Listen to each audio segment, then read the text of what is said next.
The first time the people of Dust Creek saw Bessie Doyle ride into town, 3 men stepped off the boardwalk to let her pass, and not one of them could say afterward whether it was out of respect or fear, because with Bessie Doyle, those two things had always been the same. She came in from the east on a dun-colored mare named Cinder, her dark hair loose under a wide-brimmed hat that had seen too many storms to hold its shape properly, her coat dusty from the trail and her eyes the color of old amber glass catching low light. She was 24 years old in the autumn of 1878, and she had already lived 3 lifetimes worth of trouble. The people of Dust Creek, a hard little town pressed between red clay hills in the New Mexico territory, had heard the stories before she arrived. They always did. Stories traveled faster than horses in the West, and the story of Bessie Doyle had long legs. They said she had shot a man in Abilene. They said she had burned down a ranch house in Colorado. They said she had ridden with a gang of outlaws for 2 years before vanishing into the mountains like smoke. They said she was cursed, that she carried misfortune like other women carried children, and that anyone who got close to her ended up broken or dead. What they did not say, because nobody bothered to ask, was why. Bessie pulled Cinder to a halt outside the general store and swung down from the saddle in one clean motion, tying the reins to the hitching post with the practiced ease of a woman who had been taking care of herself since she was old enough to hold a rope. She needed supplies. She had coin enough for flour, salt pork, coffee, and ammunition. She was not planning to stay longer than it took to fill her saddlebags. That was what she told herself. The general store smelled like cedar and tobacco and the faint sweetness of dried apples, and the man behind the counter, a round-faced fellow named Hobart, looked at her with the particular kind of wariness that people reserved for stray dogs of uncertain temperament. He took her money and said nothing beyond what the transaction required, and Bessie matched his silence measure for measure, loading her goods into her bags without ceremony. It was when she turned to leave that she saw him. Jasper Warren was leaning against the doorframe of the store, one shoulder pressed to the wood, his hat pushed back on his head in a way that suggested he had been thinking hard about something and had forgotten to straighten it. He was tall, broader through the shoulders than most men she had seen in a while, with a jaw that looked like it had been carved rather than grown and dark brown eyes that were doing something she had not expected. They were not looking at her the way men usually looked at her, which was with either hunger or hostility. They were looking at her with something closer to recognition, as though he had seen something in her face that answered a question he had been carrying for a long time. He was 27, she would learn later, a cattle rancher who had come to Dust Creek from Texas 3 years prior and built himself a modest but honest operation on the eastern edge of the valley.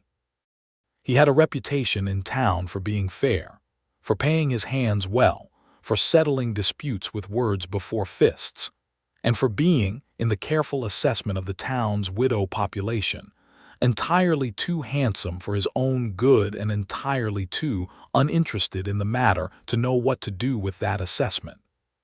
He stepped aside to let her pass through the door, which was courteous enough, but as she moved past him she heard him say, quietly and without performance, "You look like you have ridden a very long way." Bessie stopped. She did not know why she stopped. She had been trained by years of hard living to keep moving, to never let a stranger's words catch her heel and trip her. But something in the plainness of the observation, the absence of threat or interest or agenda, held her for just a moment. She turned her head enough to look at him from the corner of her eye. "Long enough," she said. He nodded, as if that were a complete and satisfying answer, and then he said, "There is a decent boarding house 2 streets over if you need a bed. Mrs. Hale keeps a clean room and she does not ask more questions than a person wants to answer." Bessie looked at him fully then, searching his face for the angle, for the thing he wanted from her. She found nothing that looked like a trap. She found only a man who appeared to be genuinely, almost irritatingly decent. "I am not staying," she said. "All right," he said easily. No argument, no persuasion, no wounded pride, just a simple acknowledgement that her decision was hers to make. She rode out of town that afternoon as planned, made camp in the hills to the east, and lay awake for a long time listening to the dry wind move through the scrub brush and thinking about the look in Jasper Warren's eyes. The way he had looked at her without flinching, without calculating. The way he had offered information without demanding anything in return. She told herself it meant nothing. She rode back into Dust Creek the next morning. She could explain it practically. She had forgotten to purchase lamp oil. That was a real and genuine oversight, not an invented excuse. She needed lamp oil. But even as she tied Cinder to the post again and walked back into Hobart's general store, something in her knew that lamp oil was not the whole reason she had turned the horse around. Jasper Warren was not in the store that morning. She bought her lamp oil and told herself she was not looking for him. She walked back outside into the hard autumn sunlight and squinted down the main street of Dust Creek, which was called Cedar Street, though there was not a cedar tree within 5 miles of the place, and she noticed that the town was in a particular state of agitation. A cluster of men were gathered outside the sheriff's office 2 buildings down, speaking in low, urgent voices and throwing looks toward the far end of the street. Bessie's instincts, which had kept her alive through situations most people never survived, went very still and very alert. She walked toward the gathering with the quiet, purposeful step of someone who was not trying to be seen, but would not hide either. One of the men glanced at her, and visibly decided it was not worth telling her to move along. She positioned herself near enough to hear. The story came together in pieces. A homesteader named Combe Hatch had borrowed money 18 months ago from a man named Preston Cal, a so-called land broker who operated out of a fine house at the edge of town, and who was, by the frank assessment of anyone who had dealt with him, a legal predator who used paper and ink to accomplish what other men used guns for. The loan had terms that no working farmer could meet, and now Cal had sent men out to the Hatch property to collect the deed. Mrs. Hatch and her 2 children were on that property alone, because Combe Hatch had ridden to town to find the sheriff, who was apparently away in Rosario for the week on unrelated business. The men gathered outside the sheriff's office were discussing options in the meandering way of men who had not quite decided they were obligated to involve themselves in another man's trouble. "Someone ought to ride out there," said a man in a leather apron who Bessie had gathered was the town's blacksmith. "Someone ought to, yes," agreed another man, nodding vigorously but showing no immediate intention of being that someone himself. "Cal's men are hard types," said a third. "I do not want trouble with Cal." "Then you would rather have Mrs. Hatch and her young ones put out of their house," said a voice behind Bessie, and she recognized it without needing to turn around. Jasper Warren stepped past her and faced the gathered men, and there was a quality in his voice that was not angry but was entirely inflexible, like good iron that had been properly worked. "I am riding out there," he said. "If anyone wants to come, I will be grateful for the company. If not, I would appreciate it if you would at least find Combe Hatch and let him know someone is seeing to his family." He turned then and saw Bessie, and whatever surprise he felt at finding her still in town, he tucked it away quickly. "You are still here," he observed, and it was not an accusation, just a fact. "Lamp oil," she said. He looked at her for a moment, measuring something she could not quite name. Then he said, "You know how to handle yourself in an uncomfortable situation, I would wager." "Some would say I am the uncomfortable situation," she replied. Something moved across his face, brief and warm, that might have been a smile trying to decide whether the moment warranted it. "I could use a capable rider," he said, "if you are so inclined." She should have said no. She was trying to be no one's problem and no one's solution. She was trying to pass through Dust Creek like weather, leaving no particular mark. Instead, she heard herself say, "I will ride with you." The Hatch property was 4 miles south of town, a modest spread of fenced land with a low-roofed house, a vegetable garden still holding the last of the autumn squash, and a barn that was plainly in need of new boards on its western wall. As Bessie and Jasper crested the last low hill before the property, they could see 3 horses tied outside the fence, and two men standing near the porch with the self-satisfied posture of those who believed consequence was something that happened to other people. Mrs. Hatch, a lean woman with sun-darkened skin and the sort of composure that came from years of hard choices, was standing in her doorway with her arms folded and her chin level. She was not afraid exactly, but she was outnumbered and she knew it. Bessie read the situation in 2 seconds. "Let me go first," she said to Jasper, and she did not wait for his agreement before she nudged Cinder forward at an easy trot that looked far more casual than she felt. She came through the gate and stopped her horse between the two men and the porch, and she looked down at them from the saddle with the particular quality of stillness that she had perfected over years, the kind of stillness that suggested she had seen worse than this and had not particularly been troubled by it.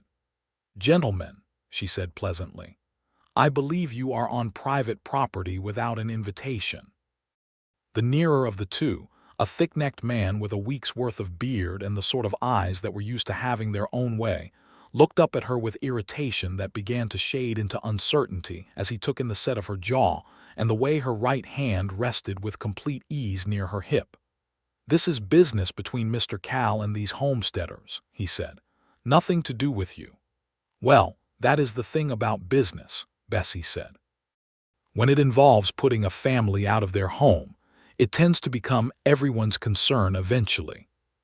She tilted her head toward the hill where Jasper had just appeared on his own horse, followed by the blacksmith and two other men from town who had apparently found their courage in the few minutes since Jasper had made his position known, particularly when the town is paying attention.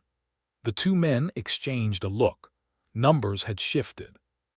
The legal ground they stood on, while technically real, was not solid enough to be worth a confrontation with a group of people who appeared thoroughly resolved, especially when one member of that group looked at you the way Bessie Doyle was currently looking at them. They left. They did not do it gracefully, and the thick-necked man said several things on his way to his horse that were unpleasant and probably expressed Mr. Cal's views on the matter, but they left. Mrs. Hatch came down from her porch and took Bessie's hand between both of hers with an intensity that went beyond gratitude into something that felt almost like recognition. "Who are you?" she asked. "Just passing through," Bessie said, and the phrase felt hollow in her mouth in a way it had not before. Jasper rode alongside her on the way back to town as the late afternoon light turned the hills copper and amber, and for a long stretch neither of them spoke. Bessie had discovered over the years that she could measure a person by their silences. Some silences were heavy with judgment, pressing down on you like a hand on the back of your neck. Some were awkward with words that wanted saying but did not know how to get out. Jasper Warren's silence was simply comfortable, the silence of a person who did not require the world to make constant noise in order to feel safe in it. "You were not passing through," he said eventually. It was not a challenge. It was an observation, offered the same way he had observed everything else about her, plainly and without decoration. "I was going to be," she said. "What changed?" She thought about it honestly, which was something she did not always permit herself to do. "Lamp oil," she said finally. This time the almost smile won, and it turned into an actual smile, the kind that reached all the way to his eyes and changed the whole character of his face into something that made Bessie feel a peculiar and unwelcome tightness in her chest. "Mrs. Hale keeps a clean room," he said again, "and she makes biscuits on Sunday mornings that are worth staying for, I think." Bessie looked at the road ahead and did not say anything for a moment. The tightness in her chest was doing something complicated that she did not have a ready name for. "I do not tend to stay places long," she said. "People usually prefer it that way." "Is that something people have told you?" he asked, "or something you have decided to believe about yourself?" The question landed with unexpected precision, the way a stone dropped into still water sends rings out in all directions, and Bessie felt those rings move through her in a way that was not entirely comfortable. She looked at him sharply, looking for the presumption in it, the arrogance of a man who thought a well-phrased question entitled him to her history. She did not find either. She found only a man who was asking because he genuinely wanted to know. "Oh, probably," she said at last, which was more honest than she had intended to be. He nodded slowly. "I have heard things about you," he said. "Since you rode in yesterday, this is a small town and word travels. And," she said, keeping her voice even, "and I think dangerous people are usually just the ones who have been hurt the worst," he said, as simply as if he were commenting on the weather or the price of grain. "That is what I think." Bessie did not say anything for a long time after that. She rode beside him through the deepening afternoon light with those words sitting in her chest next to the tightness she had not named, and she thought that she could not remember the last time anyone had said something to her that felt like being seen rather than assessed. She took the room at Mrs. Hale's boarding house that evening. Mrs. Hale was a woman of 60 or so, with sharp eyes and a personal policy of not asking questions beyond what was necessary for hospitality, which suited Bessie exactly. The room was small and clean, with a window that looked out over the back garden, where the last of the season's flowers were making their losing stand against the coming cold. The bed had a quilt on it in deep blues and ochres that reminded Bessie of the blanket her grandmother had kept on the back of her rocking chair, and that memory opened a door inside her that she quickly, carefully, gently closed again. She lay down on the bed with her boots still on for a while, staring at the ceiling, listening to the sounds of the town settling into its evening rhythm. Somewhere down the street someone was playing a fiddle, something in a minor key that was achingly familiar. She thought about Jasper Warren's words. She turned them over the way you turn a stone in your hand, checking it from every angle.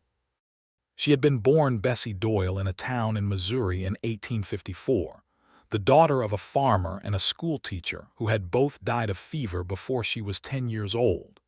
She had been passed between relatives who ranged from indifferent to unkind, and by the time she was 17, she had learned that depending on others was a luxury she could not afford. She had come west because the west was what you did when you had no east to return to, and the life she had built out there was hard and lonely and entirely her own, which she had told herself for years was the same thing as being free. The man she had shot in Abilene had come at her with a knife. The fire in Colorado had been an accident involving a lantern and a dry summer, though she had never been able to convince anyone of that. The gang she had ridden with for 2 years was less a gang than a collection of displaced people trying to survive a territory that did not particularly care whether they did. She had left them when the leader, a man named Grady, had started making decisions that would get people killed, and she had been right about that, because 3 of them were dead within the year of her leaving. She had been carrying the weight of other people's stories about her for so long that she was no longer entirely certain which parts were true, and which parts were the accumulation of whispers and fear, and the human tendency to build legends out of women who refused to be small. Jasper Warren, she thought, had looked at her like she was a person rather than a legend. She was not sure what to do with that.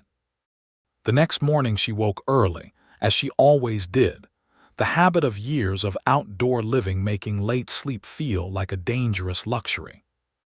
She washed her face at the basin, changed her shirt, pulled on her boots, and went downstairs to find that the promised Sunday biscuits were not an exaggeration. They were golden and yielding and tasted of butter and something slightly sweet, and Bessie ate 3 of them at the kitchen table while Mrs. Hale moved around her with the practiced efficiency of a woman who fed boarders without requiring them to perform gratitude. "You are the one who rode out to the Hatch place yesterday," Mrs. Hale said, not as a question. "I was with a group," Bessie said. "You were at the front of the group, Mrs. Hale said, setting a cup of coffee in front of her with the quiet authority of a woman who was right about most things. "Hatch came by this morning before first light to say his family was safe.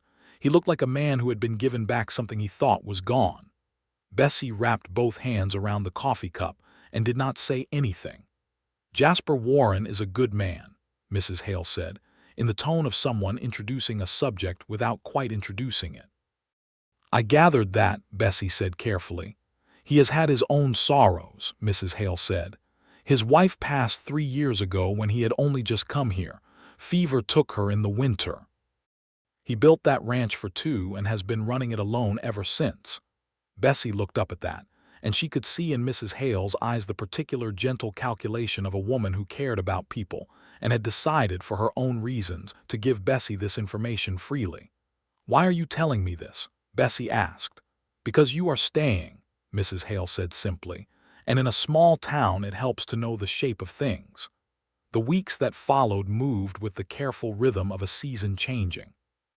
Bessie had planned to leave and then kept finding reasons not to, each one individually convincing and collectively undeniable. She helped Mrs. Hale winterize the boarding house, clearing gutters and patching gaps in the siding. She helped Combhatch repair the fence on his property when his shoulder was too sore to swing a post maul. She started helping at the town's small school 3 days a week, teaching the older children arithmetic and reading, because the schoolteacher had broken his leg and would be in a cast for 2 months. And Bessie's mother had been a schoolteacher and had given her daughter that particular inheritance even through all the years of loss. She ran into Jasper Warren with the frequency that was inevitable in a small town, which is to say nearly every day, and each encounter rearranged something in her slightly. He stopped by the school one afternoon when she was teaching, not in any intrusive way but simply passing and looking through the window, and when she glanced up and their eyes met through the glass, she watched something happen in his face that was soft and warm and entirely unguarded, and she held onto the sight of it for the rest of the day without knowing why. He invited her to supper at the ranch 2 weeks into November, a formal invitation delivered with the slightly careful quality of a man who was aware of the weight of the gesture and wanted to make sure it landed correctly. "Just supper," he said. "I am a decent cook. I will not have you going home hungry, and the view from my porch at sunset is worth the ride."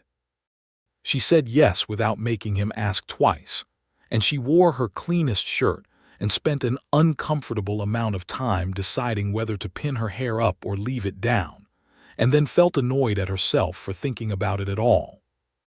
The ranch was exactly what she had expected from what she had heard and seen of him, modest in scale but well-maintained in every detail, the kind of place built by a man who took care of what was his and did not waste effort on show.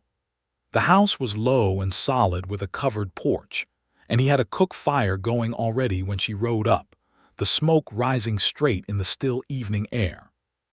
He had cooked beef with dried onions and herbs, and something he called his mother's spice combination that he declined to name specifically. And he had made cornbread, and there were preserved peaches from the summer and fresh coffee, and they ate at the kitchen table and talked for 3 hours without either of them noticing the time pass.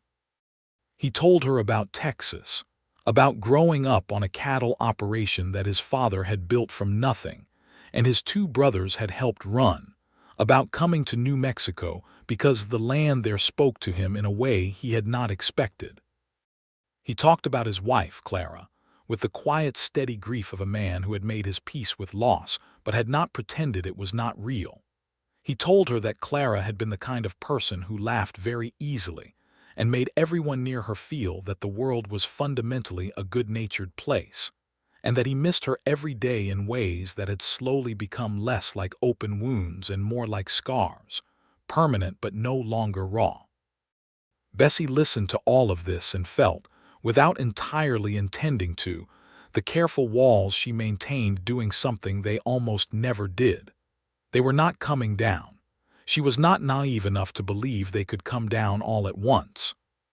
But they were, she realized, becoming slightly transparent, the way ice becomes transparent when water starts to move beneath it. In return, she told him things she rarely told anyone. She told him about her parents, about the fever, about the years of being passed between people who had not wanted her but felt the obligation. She told him about the man in Abilene with the knife, told him the true version, and watched him receive it without a flinch or a shift in his expression. She told him about the gang she had ridden with, about Grady, about the choices that had led her there and the choice that had led her out. He said when she had finished, You have been surviving since you were 10 years old."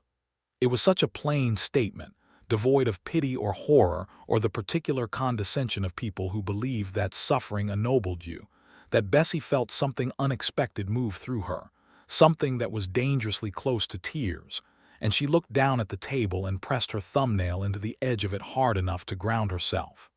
"I have been managing," she said.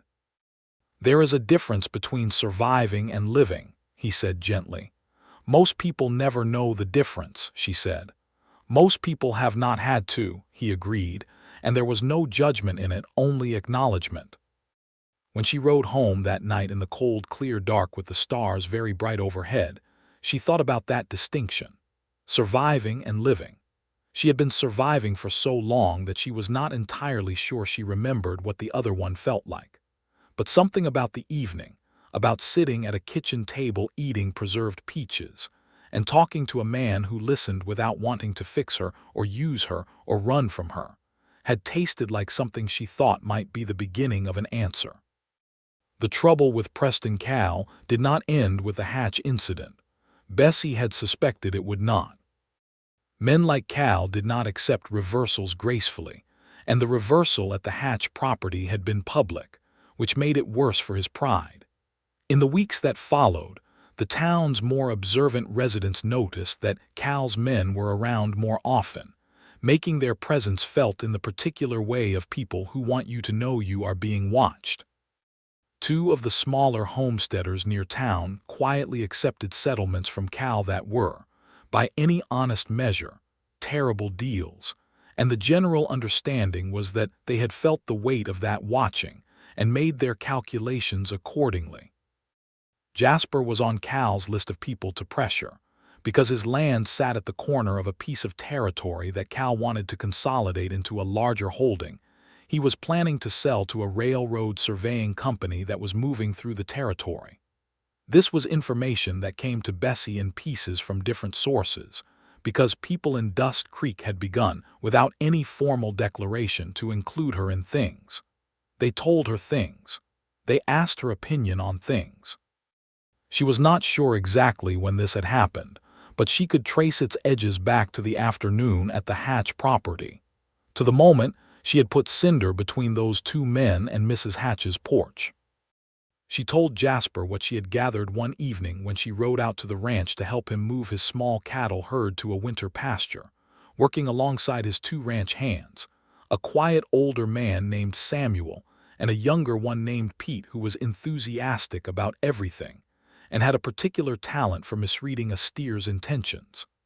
"I know about Cal's interest in my land," Jasper said, tossing a rope over a fence post and leaning his arms on the top rail. "He sent a man out here 2 weeks ago with what he called a generous offer. I sent the man home with a polite refusal."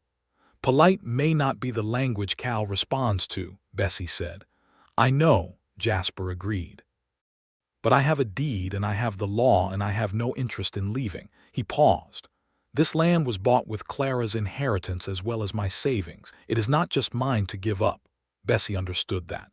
She understood it in the way she understood all the things Jasper did that were rooted in a deep and private honor that he never announced or advertised. "Do you have a lawyer?" she asked. "There is a man in Rosario 40 miles east," he said. "Elias Bunch. He is said to be capable." "Then go see him," she said, "before Cal does." He looked at her, and she could see him absorbing her directness, not finding it surprising any more the way he might have when they first met, but meeting it as simply part of the landscape of her, one of the things that was most essentially Bessie Doyle. "Would you come with me?" he asked. The question held more weight than its 4 words suggested, and they both knew it. Going to Rosario together was not nothing.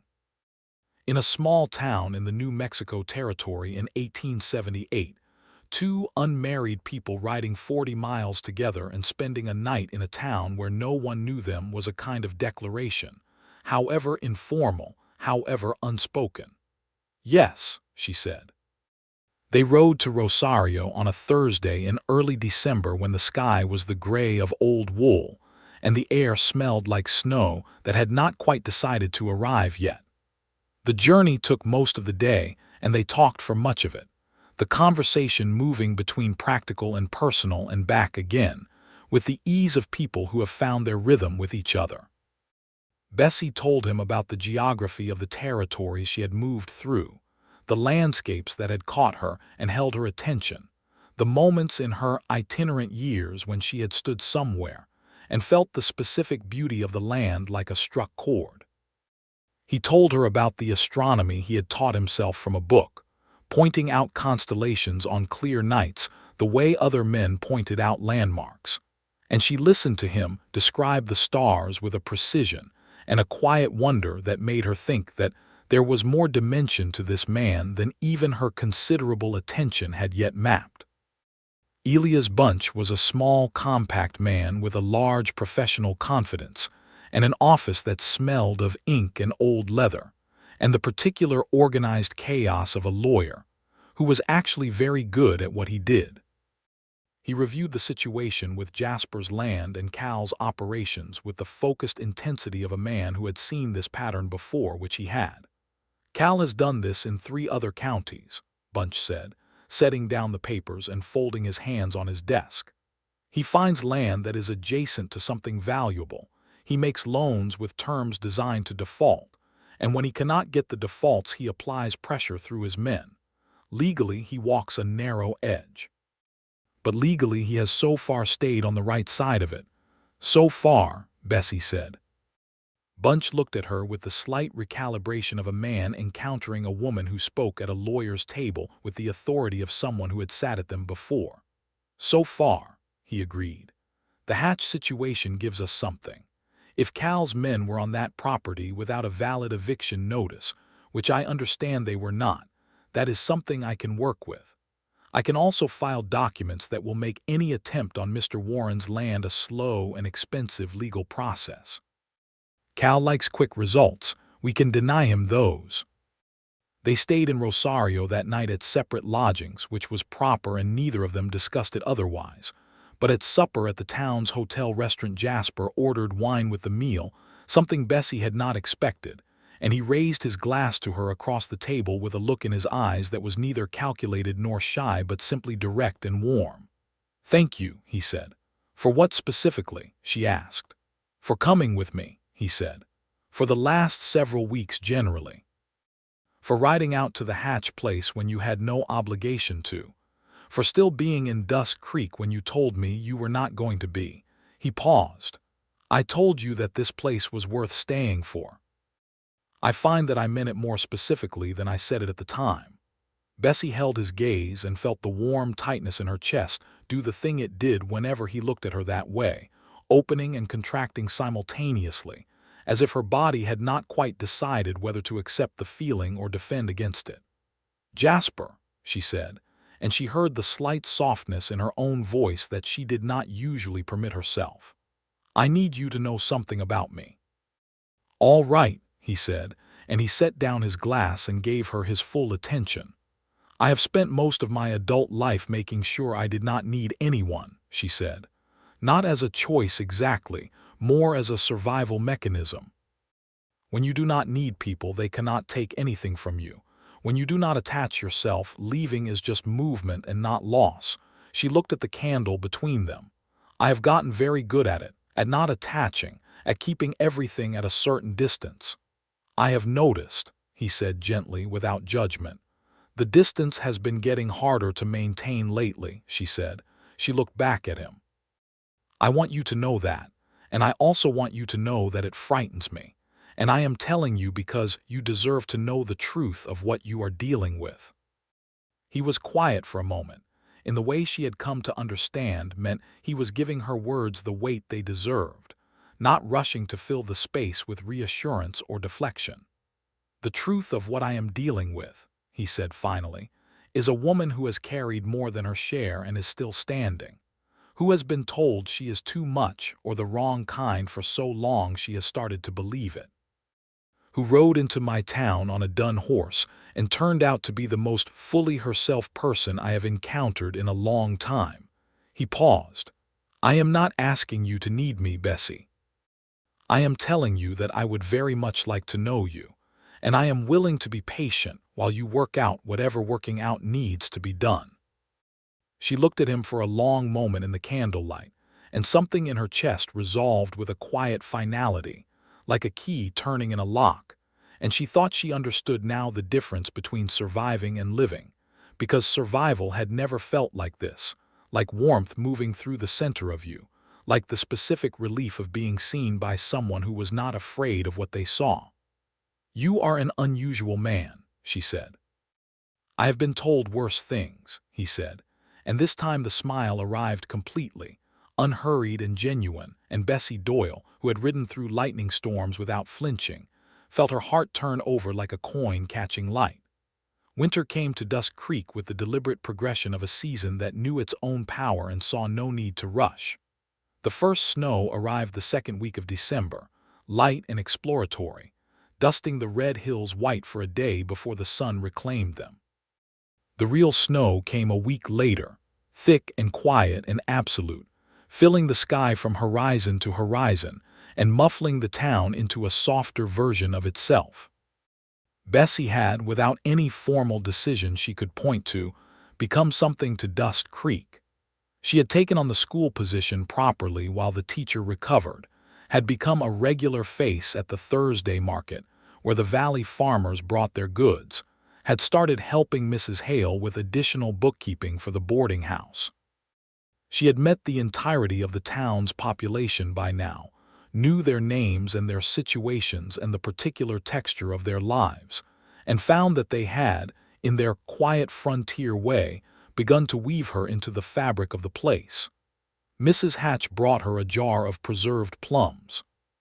The blacksmith, whose name turned out to be Arthur, fixed a loose shoe on cinders near foreleg without charging her. The man at the feed store, learning she was the one keeping the school going, started setting aside the better quality paper for the school's order before the less important customers got to it. The accumulation of these gestures, small and practical and entirely unremarked upon, had the weight of belonging, and Bessie felt it as a pressure she was slowly, carefully, learning to accept rather than resist. She spent Christmas at the ranch with Jasper, along with Samuel and Pete and Mrs. Hale and Combe and Iris Hatch and their children, and Bessie cooked for the first time in years with real intention, making dishes she had learned from her grandmother and her mother, and the various women who had briefly sheltered her through the years of her wandering. She made a molasses cake that Pete ate 3 slices of and looked unashamed about, and a venison stew that Samuel said was the best thing he had eaten since his wife passed 7 years prior. And afterward they all sat in Jasper's front room with a fire going, and the snow coming down outside, and someone passed around a bottle of whiskey, and there was a great deal of talking and some arguing about cattle prices and the new territorial governor. And at one point, the Hatch children fell asleep on the rug in front of the fire, and Bessie looked around the room at these people who had become hers, quietly and without ceremony, and felt something she had not felt since she was 9 years old, and sitting at her own family's table, she felt like she was home. Jasper found her on the porch later, standing in the cold with her arms wrapped around herself and looking at the snow falling through the dark. He came and stood beside her and draped his coat around her shoulders without asking, and the warmth of the gesture, settled around her like something fundamental. "You went quiet in there," he said. "I was thinking," she said, "about anything particular." She turned to look at him in the dim light that came through the window, the firelight from inside casting his profile in gold and shadow, and she thought that she had spent her whole adult life learning to make herself small and invisible and self-sufficient. And here was this man who kept expanding the space around her, who made room for her without demanding she shrink to fit it. "About the fact that I have not been to a Christmas gathering since I was 9 years old," she said. He absorbed that with the gentle attention he gave to everything she told him about herself. "Was it a good one?" he asked. "The last one. The best one," she said. "My mother made gingerbread and my father read to us in the evening and the fire kept the cold completely away." She paused. "I thought for a long time that I would never have that again, that version of the world." "Does this version measure up?" he asked, and his voice was quiet and careful with the question. She looked at him, and the emotion in her chest was so full and so clear that she did not try to manage it or translate it. She simply let it be there, looking back at him through her amber eyes in the cold, snowy dark, and she said, "More than measures up." He reached out then and touched her face just briefly, just the back of 2 fingers against her cheek, the lightest possible touch, as if he were asking a question with his hand rather than his mouth, and she leaned the smallest fraction toward it, and they stayed like that for a moment in the cold and the snow and the dark with the firelight glowing behind them. And it was nothing and everything, and Bessie Doyle thought that this was what it felt like when a wall did not fall but instead, very slowly and with great care, opened a door. The situation with Preston Cal came to its head in January, as difficult things in the West tended to do, in the dead of winter when everything was stripped to its essentials and there was nowhere to hide from the truth of things. Elias Bunch's legal maneuvering had effectively blocked Cal's attempts on Jasper's land and on 2 other properties he had been targeting, and Cal, who was not a patient man by nature, and whose business interests were now under the scrutiny of the territorial marshal in addition to the local legal action, had apparently decided that the subtlety of paperwork was too slow and too uncertain for his purposes. It was Samuel who came riding into town early on a Tuesday morning, his horse blowing hard and his face tight, with the particular expression of a man delivering news he has been dreading. He found Jasper at the farrier's shop and told him in a few direct sentences that 2 of Cal's men had come to the ranch before dawn and had taken the time to make clear, in very plain language, that Jasper would find it in his interest to reconsider his position before something unfortunate happened to what he valued. Bessie was at the school when she heard, and she walked straight from the school to the sheriff's office, where the new acting sheriff, a man named Connors who had been appointed 3 weeks prior after the previous sheriff decided to retire to a warmer climate, was listening to Jasper recount the incident with the focused expression of a man who understood that his response here would define his tenure in this town.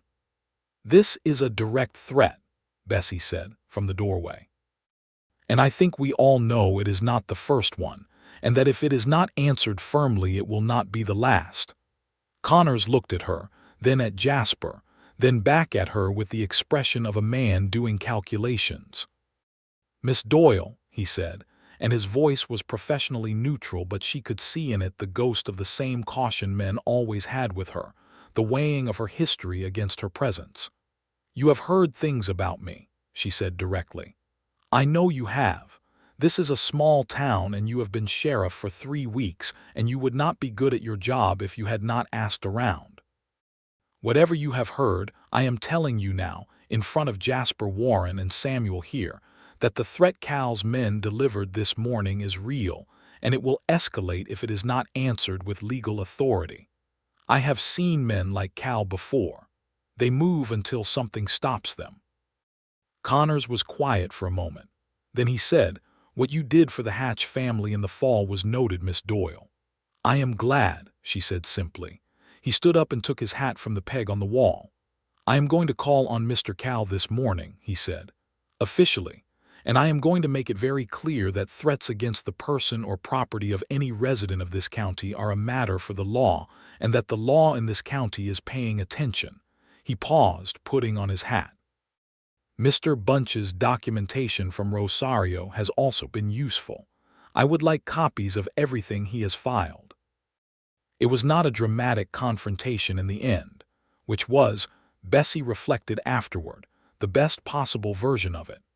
Connors visited Cal formally and delivered the message with the institutional weight of a badge and a clear knowledge of the legal situation. Cal, whose business model depended on operating in the gray spaces between legal and illegal, found that those gray spaces had been methodically closed around him over the past 2 months.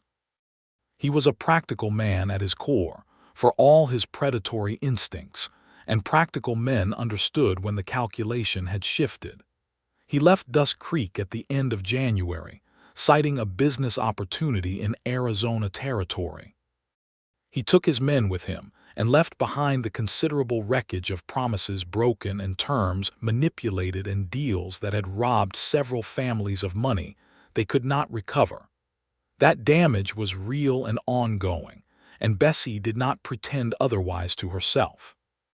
But the leaving was also real, and the families who remained on their land because of the months of legal work and community resistance, and one woman on a dun horse who had stood between two men and a porch were still there, still holding what was theirs. February in the New Mexico territory was cold and long, and had a particular blue quality to the light that Bessie had never seen anywhere else, as though the winter sky there was made of different material than winter skies elsewhere. She had been in Dust Creek for 4 months, and she was not leaving. She and Jasper had moved through the fall and winter with a careful, mutual attention that was not cautious out of hesitation, but out of the kind of care that accompanies things that matter. He had kissed her the first time in the last week of January, standing at her door after they had walked back from the Hatches' house together through the cold evening, and it was not a dramatic event in the way of stories, but it was thorough and certain and completely itself, a kiss that said several clear things without requiring any translation. She had kissed him back, which said several clear things in return.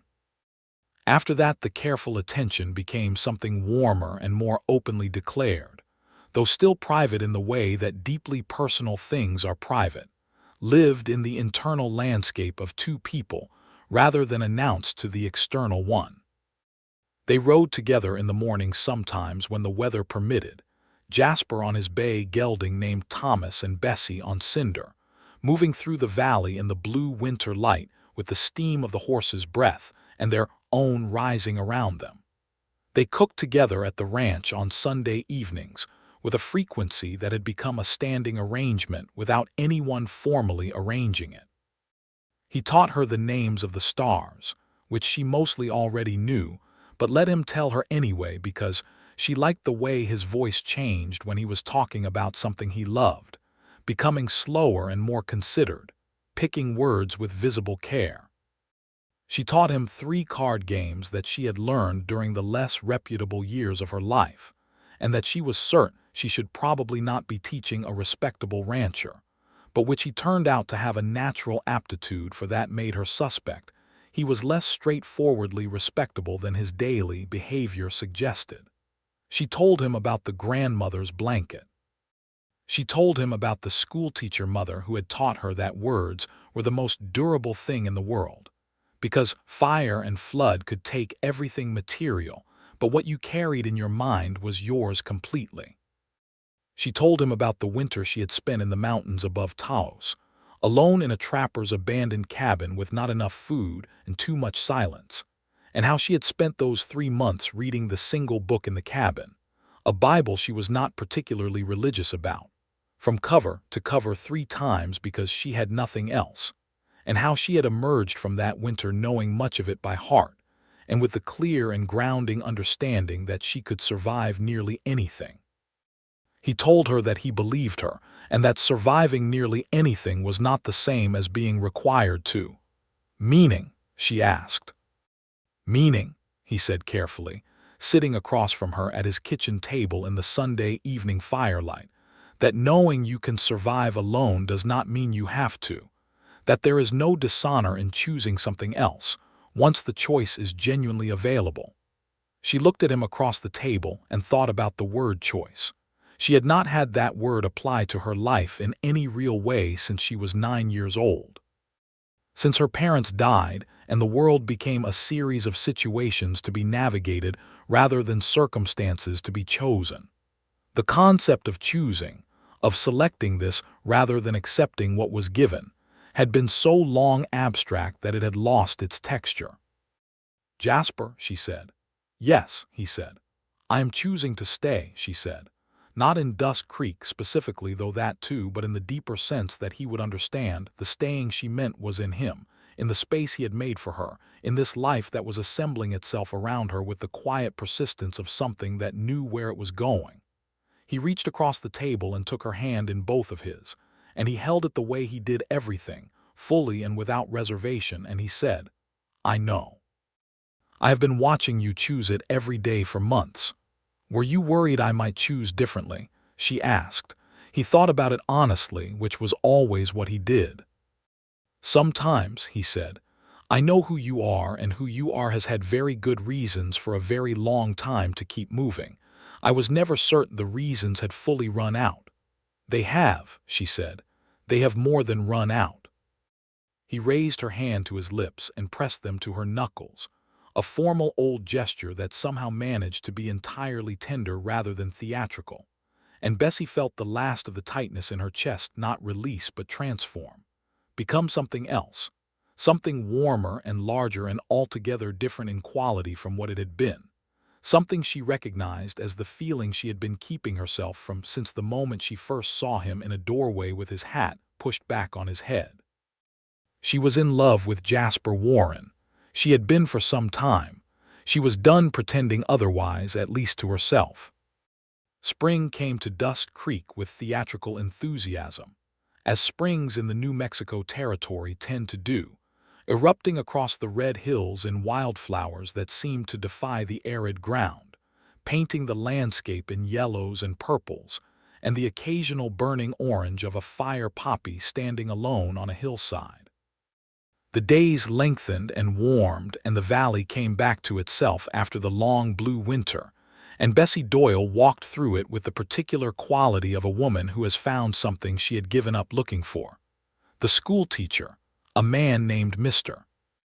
Davies, had recovered fully from his broken leg and returned to the school in March, and he had offered Bessie a formal permanent position as his assistant, citing the improvement in the older children's arithmetic scores and the reading progress of 3 students who had been struggling before she arrived.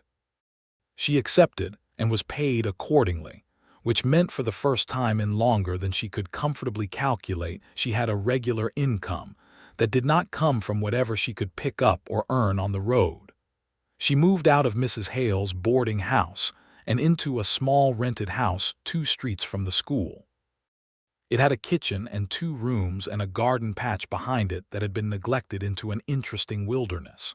She spent 3 days clearing it and found, under the overgrowth, a rose bush that was still alive and had been waiting, apparently, for someone to give it some attention.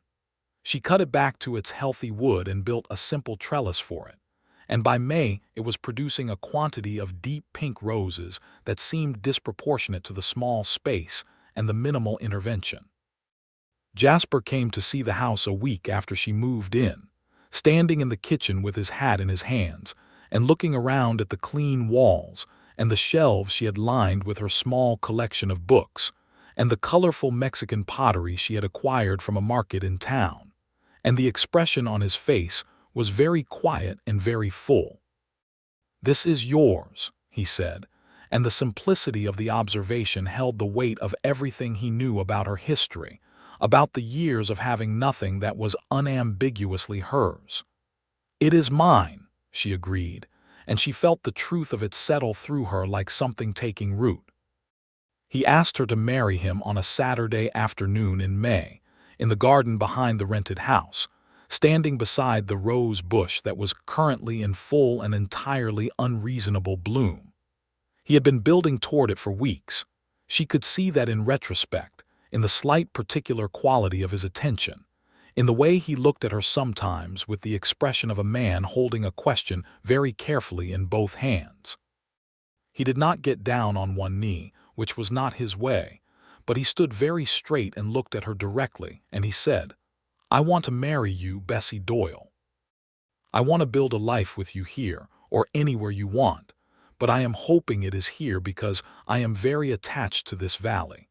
I want you to know that I am asking because I cannot imagine my life as well without you in it, and not because I think you need me to complete anything. You are the most complete person I have ever met. I just want the privilege of being beside you." Bessie looked at him in the May afternoon light with the pink roses behind him and the smell of warm earth and blossom in the air, and she thought about all the years she had spent being called the wrong kind of woman, too hard and too wild and too damaged to love. Too much history and too many miles and too many stories that people told about her with their voices dropping like she was something dangerous and contagious. She thought about Jasper Warren standing in a doorway with his hat pushed back on his head, looking at her like she was a person rather than a legend. She thought about dangerous people being usually just the ones who had been hurt the worst, and how those 7 words had planted themselves in her like a seed in good soil, and how everything that had grown from them was standing in her garden right now, waiting. "Yes," she said, "I will marry you."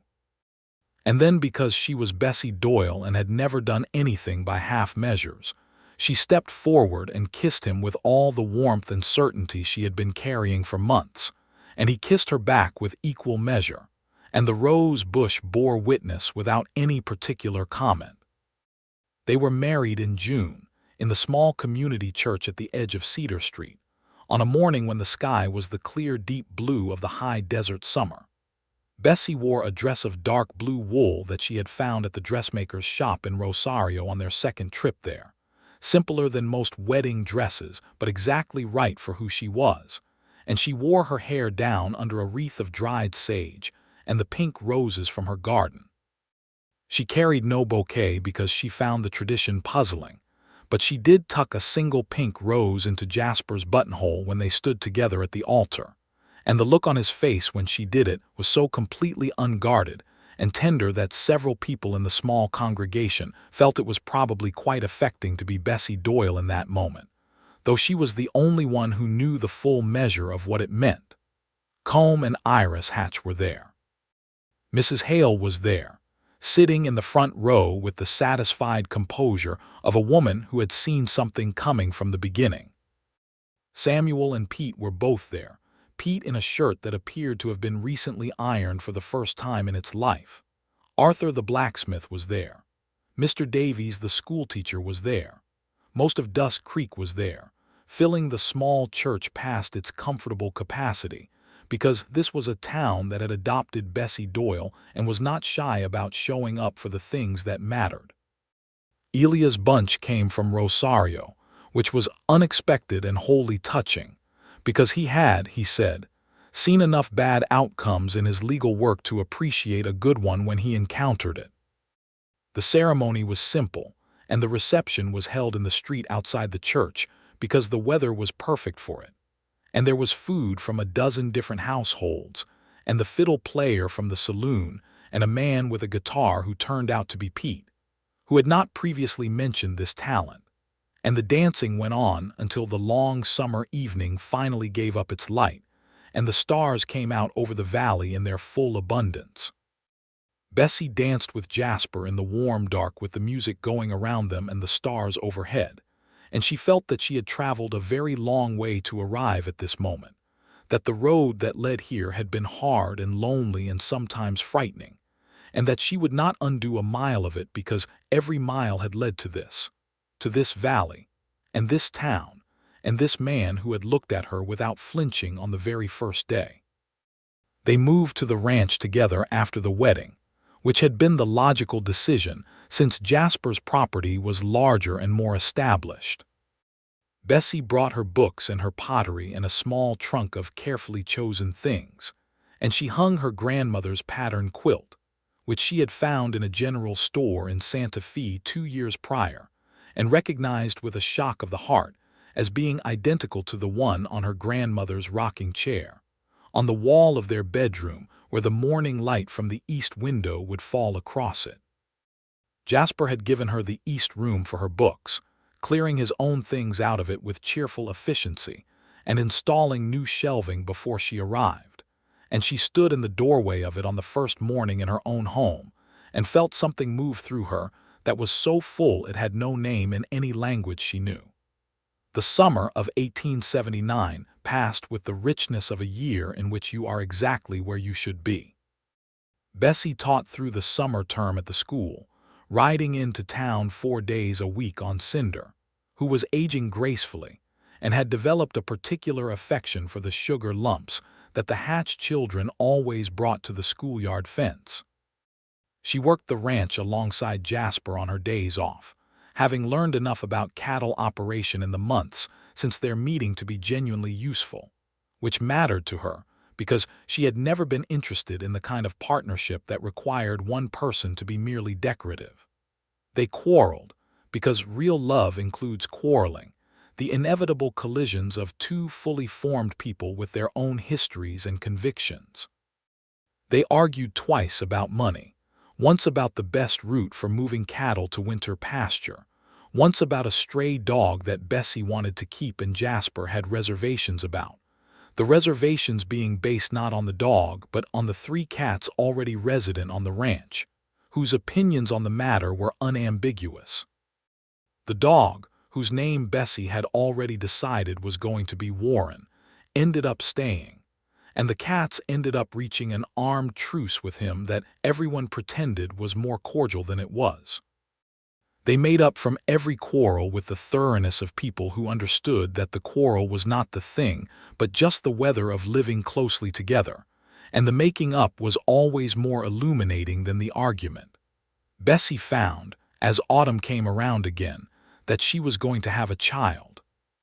She sat with this knowledge for 3 days before telling Jasper, not from uncertainty, but from the need to hold it alone for a moment first, to turn it in the interior light of herself, and understand what she felt about it without the introduction of anyone else's feelings. She felt afraid. She felt that fear was a reasonable response to the prospect of loving something that much. She felt, under the fear, a warmth so deep, and so certain that it might have been the foundation of the whole structure. She told Jasper on a Sunday evening in October, sitting on the porch in the autumn dusk with the valley spread out before them in the fading light. She said it plainly, the way she said most things, and she watched his face go through several things in rapid succession, surprise and wonder and something that was past happiness into a different territory altogether. And then he took both her hands in his and held them and said nothing for a very long time, which was its own kind of answer. "Are you frightened?" he asked finally. "Yes," she said. "Are you?" "Terribly," he said, and the honesty of it made her laugh, a real laugh, the kind that came all the way up from somewhere deep. "We will manage it," she said. "We will do better than manage it," he said, echoing her own distinction back to her from a year ago, and she felt the recognition of it like a warm current moving through her chest. Their son was born in the spring of 1880, in the first week of April when the valley was doing its annual business of erupting into color. He arrived with considerable noise and a quantity of very dark hair that surprised the midwife, and when Bessie held him for the first time, she felt the fear she had been carrying all winter simply leave her, walking out of her chest as cleanly as a man leaving through a door. And in its place, there was nothing but the very specific, very large, entirely reasonable love of a mother for the person she has just met for the first time. They named him Thomas Doyle Warren, Thomas for Jasper's horse because Jasper argued that any living thing that had carried him faithfully for 3 years deserved a legacy, and Doyle because Bessie wanted the name to continue, wanted her line to be part of this new thing, her history and her hard-won self woven into the beginning of this child's story. Thomas was loud and healthy, and had his father's dark eyes and his mother's determined jaw, and he took to the world with a thoroughness that left no one in doubt about his eventual character. He slept badly for the first 4 months, which Jasper and Bessie managed in shifts with the pragmatic efficiency of people who understood that exhaustion was temporary, and that there was no version of love without effort. The ranch grew with the years in the modest, purposeful way of things built by people who care about what they are doing. Jasper brought in a small herd of better quality cattle and built a second barn, and hired a third hand, a young man from a Pueblo community near the river, named Tomas, whose presence on the ranch opened a slow and genuine exchange of knowledge about the land that enriched everyone. Bessie continued teaching and eventually became the school's head teacher when Mr. Davies retired in 1882, a position she held with the particular quality of authority that comes from someone who both knows their subject and remembers very vividly what it felt like to not have access to it. 2 years after Thomas, they had a daughter, named Clara after Jasper's first wife, because Bessie had suggested it herself one evening while they were sitting together, and she had seen the way it landed in his face, the gratitude and grief and love all moving across it at once, and she had thought that love was large enough to hold more than one meaning, that a name was not a comparison but a continuation. And that Clara Warren was a woman who had loved this man first and deserved to be remembered by the child he raised in the home she had helped him imagine. Clara turned out to have Bessie's amber eyes and her grandmother's pattern in whatever internal architecture determines a person's way of meeting the world, which is to say, she came in strong and curious and entirely unconcerned with what was expected of her, which delighted her mother so completely that Jasper caught Bessie looking at their daughter, sometimes with an expression of pure wondering recognition. Dust Creek grew slowly through the 1880s, as the railroad came closer, and the territory moved toward statehood, and the frontier became something more layered and complicated than it had been. The injustices that had always been present became more legible as the world around them shifted. Bessie watched the displacement of the Pueblo communities with the clear-eyed anger of a woman who understood what it meant to have the ground taken from under you, and she used her position at the school to ensure that the children of those communities were welcomed there with the same access and dignity as any other child, which was not nothing in a time and place where such things were far from guaranteed. She argued this at a town meeting in 1883 with the same quality of steady directness she brought to everything, and there was a faction that pushed back, and she looked at them across the meeting hall with the amber eyes that had once made 3 men step off a boardwalk in uncertainty, and she said that the children of this valley were all the valley's children, and that a school that excluded some of them was not a school worth having. She won the argument. She usually did by then. Preston Cal stayed in Arizona territory and was heard from occasionally in the way that men of his type are heard from, obliquely and at a distance, involved in some new enterprise that had the same shape as the old ones. He never returned to Dust Creek, and the families who had held their land against him built their lives on it with the particular satisfaction of people who know exactly what the ground beneath their feet cost. Combe and Iris Hatch had a third child and built a larger house on their property. Mrs. Hale retired from the boarding house in 1884 and went to live with her daughter in Santa Fe, and she hugged Bessie goodbye with the thorough intensity she had used the first time she took her hand, and Bessie held on to her for an extra moment with her face pressed to the older woman's hair, because Mrs. Hale had been, in the earliest days, one of the first people to make a space for her, and that was a thing that did not diminish with time. The rose bush in the garden behind the rented house, which Bessie still maintained even after moving to the ranch because she could not bring herself to leave it, continued to bloom with every summer with the same extravagant disregard for what a small neglected plot of ground should reasonably be expected to produce. Thomas grew tall and earnest, and had his father's way with horses and his mother's way with books, a combination that produced a young man of both practicality and depth. By the time he was 8, he was writing properly, and had read every book on the shelf twice. Clara grew fierce and affectionate, and had a way of walking into a room that made everyone in it immediately want to know what she thought about things, which Jasper said was entirely her mother's influence and Bessie said was entirely her own, and Jasper pointed out that both of those were actually the same statement in the end.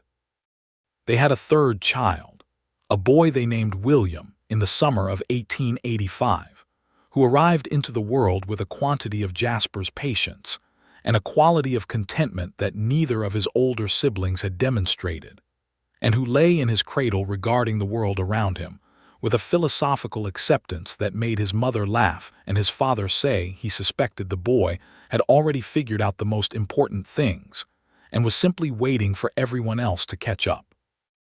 The years moved with the particularity of good years, marked not by dramatic events but by the accumulation of ordinary days that are, when you look back on them, extraordinary in their completeness. Sunday evenings on the porch when the valley light turned gold, and the children ran through the yard, and the sound of the wind in the grass was the same sound it had always been, the sound of a place that continued. Early mornings when Bessie and Jasper rode out together through the dawn and sometimes talked, and sometimes simply rode in the comfortable silence of two people who knew each other well enough not to need noise to fill the space between them. The way he still looked at her, after years, with that quality of unguarded warmth that had reached across a doorway into her on the very first day. She had been called too dangerous to love. She had heard it in the voices of people in a dozen towns across 3 territories, had seen it in the way people stepped back when they heard her name, had internalized it through years of accumulated evidence until it had become a belief she carried like a stone in her chest, heavy and constant. Jasper Warren had looked at her and said that dangerous people were usually just the ones who had been hurt the worst. And those words had been the most useful thing anyone had ever given her, more useful than food or shelter or money or protection, because they had reached into the particular darkness where she had been keeping herself, and offered a light that was not pity and was not charity, but was simply the recognition of truth. The kind of truth that can only be offered by someone who is paying actual attention. She thought about that sometimes when she was teaching and she saw the particular quality of guardedness in a child who had been hurt, the drawing in, the making small, the preparedness for disappointment. She would spend extra time with that child, not making a production of it, not announcing to the child what she was doing, simply being consistent and calm and genuinely interested, because she understood that what had worked in her own case was not a dramatic gesture, but a steady, unremarkable refusal to treat her the way the world had trained her to be treated. The West was changing around them. By 1886, the Apache campaigns had concluded in the South with the surrender of Geronimo, which Bessie followed in the newspapers with the complicated awareness of someone who had lived long enough in the territory to understand that the conflict was never as simple as any of the official accounts suggested, and that the cost had been paid in full by people who had been here long before anyone called it a territory or a frontier. She talked to Tomas about it, who had his own history with those events and his own losses, and she listened to what he told her with the same quality of attention she tried to bring to everything that mattered. The railroad came through the county in 1887, not directly through Dust Creek, but close enough to change the practical geography of commerce and travel. The town grew a little, changed its texture, gained a hotel that replaced the boarding house Mrs. Hale had left behind, and acquired a newspaper, which Bessie considered to be an unambiguous improvement because she had been importing periodicals from Rosario and Santa Fe for years, and a local paper meant she was at least getting the local story direct. Thomas was 7 and Clara was 5 and William was 2 when the second decade of their life in Dust Creek began, and the ranch was fully established and producing well, and Bessie had been head teacher at the school for 5 years and had built something there that she was quietly but completely proud of, a school that actually educated the children who came to it, including the ones the territory had not historically been very interested in educating. There were still hard things. There were winters that took livestock and springs that flooded the lower fields, and a fire one autumn that damaged the barn's south wall before they got it under control. And there were arguments and exhaustions, and the inevitable seasons of doubt that come to everyone who is paying honest attention to their life. There was grief too, because grief is part of love and life, and it arrived in its time, when Samuel died of his heart in the winter of 1888, the quiet older man who had worked the ranch since before Bessie arrived in Dust Creek, and who had watched everything unfold with the dignified approval of someone who knew what it was worth. They buried him in the churchyard on a cold, clear morning, and Bessie stood at the graveside with Jasper's hand in hers, and felt the particular weight of loss that is also a kind of testimony, because mourning someone means they were real and present, and their presence mattered, which is the whole point of a life. She looked at the valley laid out below the churchyard in the winter light, the red hills and the bare cottonwoods along the creek, and the thin ribbon of road that wound through the middle of it. And she thought about the morning she had ridden into Dust Creek on a dun horse with her coat dusty from the trail, and 3 men stepping off the boardwalk to let her pass. And she thought about all the distance between that morning and this one, all the choosing and the changing and the staying. She thought about her mother's hands on a blackboard, and her father's voice reading aloud in the evening. She thought about cold winters in mountain cabins and hot summers on the trail, and the particular loneliness of being the wrong kind of woman in a world that had very narrow ideas about what the right kind looked like. She thought about a man in a doorway with his hat pushed back on his head, looking at her like she was a person. Jasper turned to her, there at the graveside in the cold January light, and he looked at her with the same quality he had always had, that steady, undefended warmth. And he said nothing because this was not a moment for words, but he brought her hand up and held it against his chest where she could feel his heartbeat, certain and present, and she leaned into him with her shoulder and let the fullness of everything she felt be exactly what it was, not managed or measured or held at a careful distance. Just fully and completely hers. She was Bessie Doyle Warren, and she had come a very long way. Years later, when Thomas was grown and working the ranch alongside his father, when Clara had gone to study in Santa Fe and was writing the most extraordinary letters home, and when William was 12 and had indeed figured out most of the important things and was now simply verifying his theories, Bessie sat on the porch of the ranch house in the autumn evening light and thought about the shape of the life she had built here. The rose she had transplanted from the garden behind the rented house had been brought to the ranch a decade prior and was now growing along the porch rail with the cheerful permanence of something that had found its right soil. The cats, or their descendants, sat in their customary places in the evening sun. Warren the dog had passed at 12 years old, lamented by everyone and replaced by 2 dogs named after him, Warren first and Warren second, who were, despite their dignified names, largely indistinguishable from each other and equally useless at the cats. The valley spread out in the golden autumn light. The hills turned russet and amber. The cottonwoods along the creek blazed yellow, the whole landscape doing its annual performance of extravagant beauty, with the unhurried confidence of something that has been doing this for a very long time and sees no reason to moderate itself. Jasper came out and sat beside her with 2 cups of coffee, the way he had done on 1,000 evenings, and handed her one without asking whether she wanted it, because by now they knew each other's rhythms as well as they knew their own, better maybe, the way you can sometimes see another person's patterns more clearly than your own. "Thomas has that steer nearly handled," he said. "I noticed," she said. "He has your patience with animals."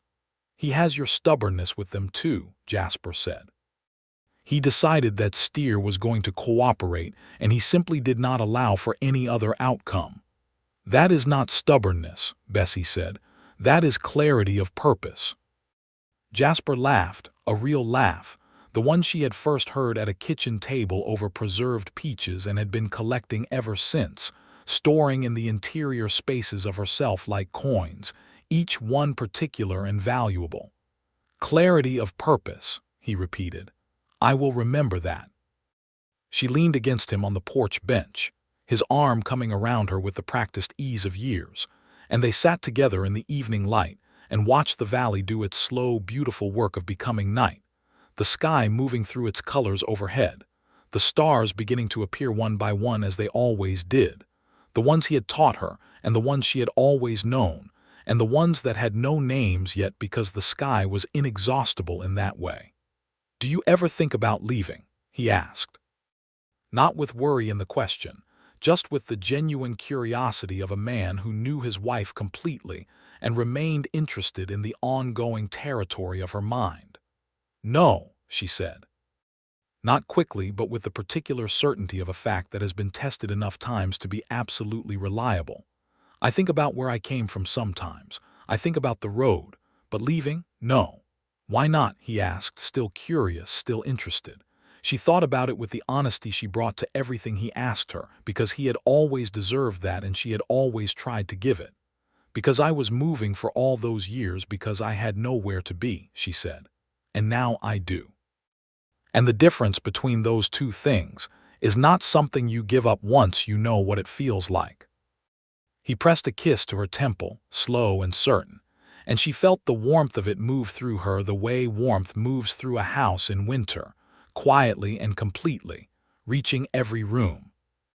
The evening deepened around them, and Thomas came in from the yard and stood at the porch rail to report on the steer with the self-contained pride of a young man who had met his own standard.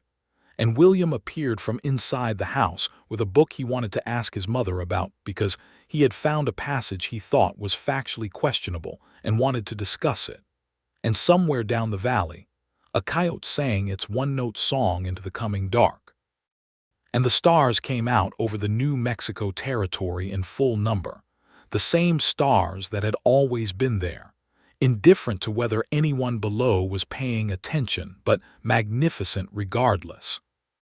Bessie Doyle Warren sat on her porch with her coffee in her hands and her husband's arm around her and her children's voices around her, and the valley spread out before her in the last light, and she felt the absolute solidness of the life beneath her, the life she had built out of hard years and hard miles, and the revolutionary act of letting one person see her truly and choosing, finally, to stay.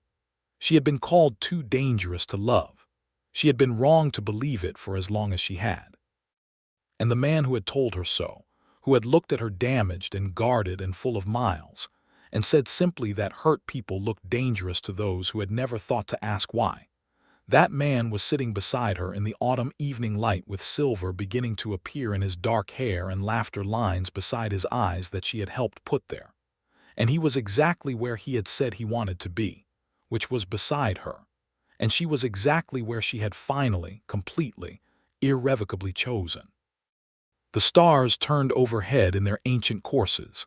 The valley breathed in the quiet way of land that has held human lives for centuries and would hold them for centuries more. And Bessie Doyle Warren held her coffee cup in both hands and was, entirely and without reservation, home.